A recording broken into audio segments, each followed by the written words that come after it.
Hey guys, my name is Justin. I have a company called Retro Magic. We fix lava lamps, and today I'm going to show you how to make lava lamp wax. Also, for obvious reasons, don't try this at home. There are chemicals involved that aren't great for you to inhale. So, just as a disclaimer, don't try this at home. Okay, for this project, you will need a digital scale. You're going to need paraffin wax, microcrystalline wax, paraffin oil or liquid paraffin, and brake clean. So for the recipe, as listed in the Reddit post, you're gonna wanna do 11 parts paraffin, 1 part microcrystalline, 10 parts perchloroethylene, which is your brake cleaner, and then 2 parts liquid paraffin. For no reason in particular, we're doing a total of 14.4 ounces. So we're going to start off with the first part, which is going to be our paraffin. We're going for 6.6 ounces.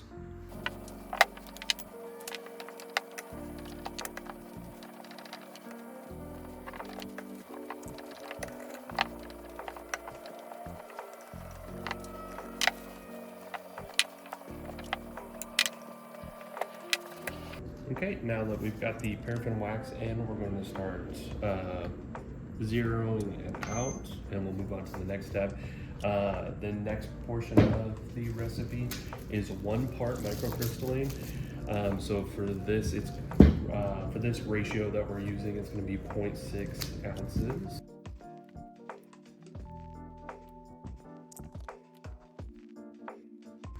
Okay, we're moving on to the next part, which is going to be our liquid paraffin. That's going to be 2 parts.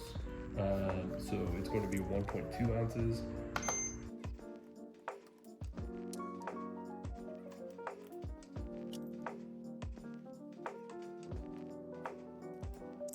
Next is the most dangerous part. We're going to be using the brake clean.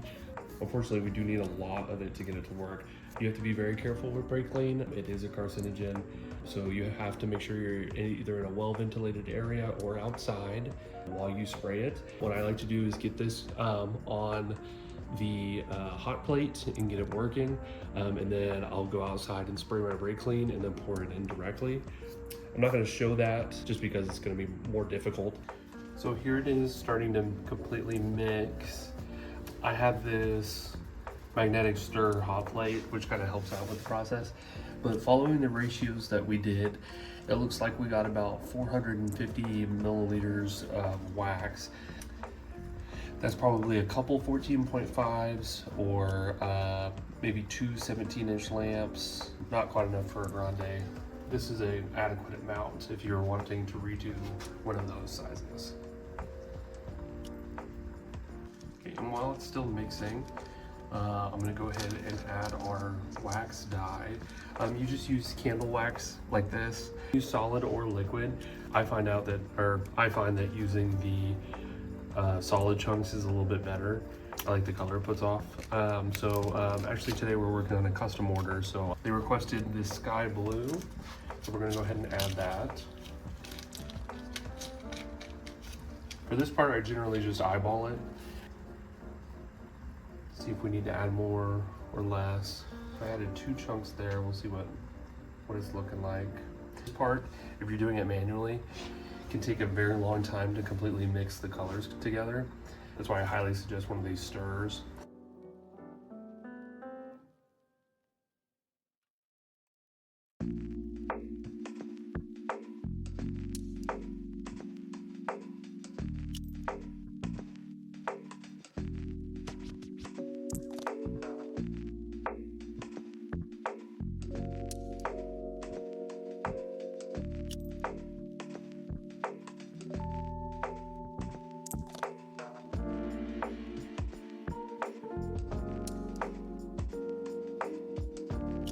Okay, next up, we are going to grab our clean globe. Make sure you got the spring in there. You're going to want to clean this as hot as possible. So use boiling water, use dish soap. Just try to use a scrubber, get However, you can get the wax out of the bottle. After you're done with that, I usually try to rinse it with the distilled water just to make sure there's no tap water in there at all. After that, we're going to add our surfactant. You can follow the link in the video to figure out what exact surfactant you'd like to use. I am using SLS in this video, so it goes over a little bit more in depth on the Reddit post.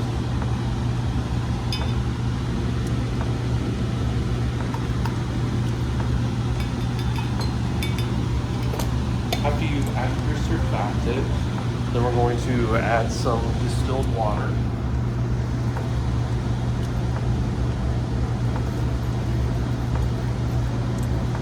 You only want to do just a little bit to coat the insides. So take it and shake it around.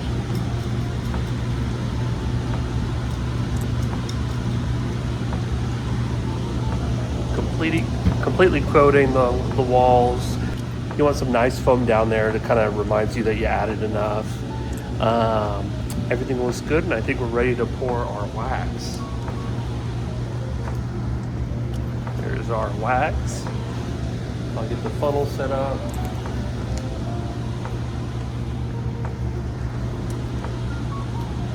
So for the 16.5, we're not adding all of this wax. We're going to add about 200 milliliters of wax to this guy.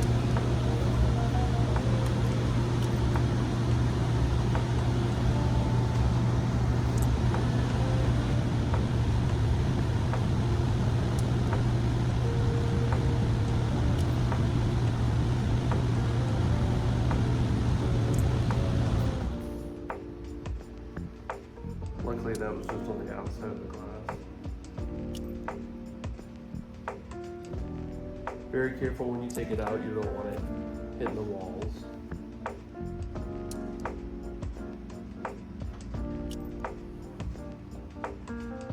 Give it a second.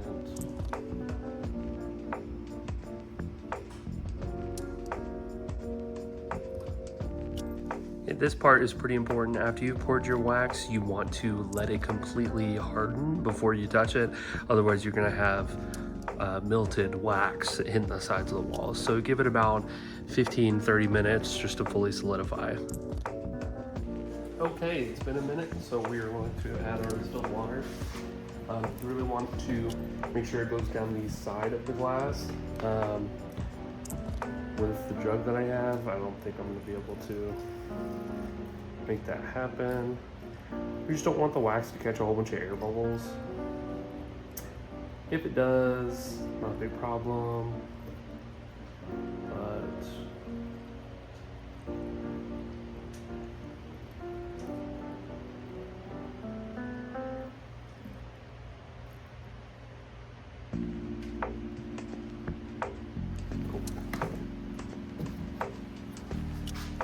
Alright, there's our wax. Clean it off and add it to a base. And we'll see what it looks like when it's flowing. This next part, we might have to balance it with some of our chemicals if we didn't do the calculation completely correct, or we heated up the wax too hot and got some of the brake clean to burn off. So do a little time lapse here and see what it looks like when it's warmed up.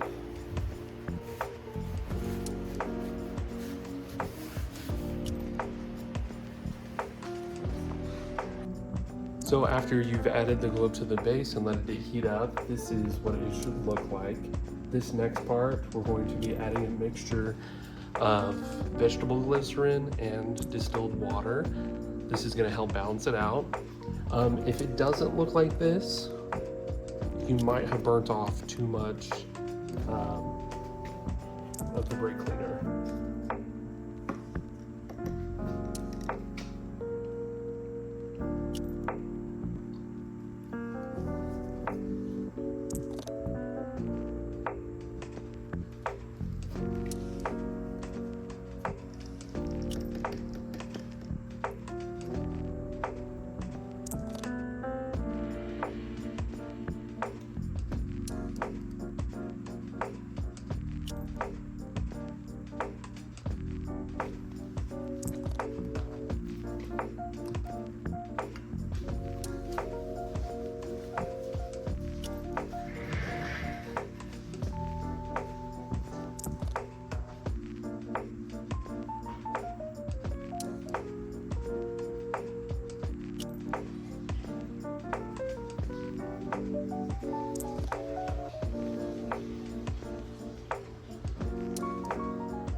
We are going to continue this process until the wax starts to float.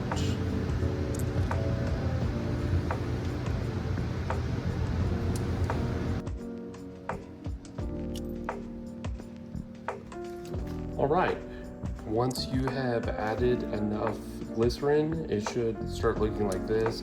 This is all from a premise of the wax sitting flat after you've completely warmed it up. Then you'll slowly start adding the glycerin and water mixture.